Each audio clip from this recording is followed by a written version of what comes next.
அவனை சொல்லவில்லை என்றால் நம்மால அவனை அறிய முடியாது. மறந்துடாதீங்க. இது சொல்லிட்டீல, நீ யாரு நானே பாத்துக்கிறேன் அப்படின்னு நினைச்சு பாத்திர முடியுமா?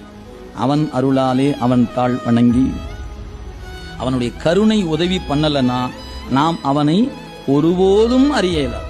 எனவே நம்மை அறிவதற்கு அவன் வேணும். நம்மனே சொன்னதான், நான் என்னை அறியணும்னா சிவம் குருவா வந்து உணர்த்தினா தான் நான் முதல்ல என்னை அறிய முடியும்.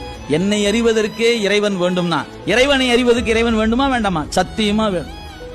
உங்களுடைய உழைப்பை ஒரு பொருளாக்கி அந்த பொருளை கொண்டாந்து அவனுக்கு கொண்டாந்து அதை அவனுடைய திருவடிக்கு கொடுக்கும்போது நீங்க எந்த அன்புல கொடுத்தீங்களோ அந்த அன்பைத்தான் பார்க்கிறானே ஒழிய கொடுக்கக்கூடிய பொருளின் வேல்யூ பார்ப்பவன் இறைவன் அல்ல. நாமெல்லாம் அப்படி இல்லை. கொடுக்கிற பொருள் வேல்யூ தான் பார்ப்போம், அன்பை பார்க்க மாட்டோம். நீ என்ன கொண்டு வந்து தருகிறாய் என்று பார்ப்பவன் அல்ல, என்ன உணர்வோடு கொண்டு வந்து தருகிறாய் என்று பார்ப்பவன் இறைவன்.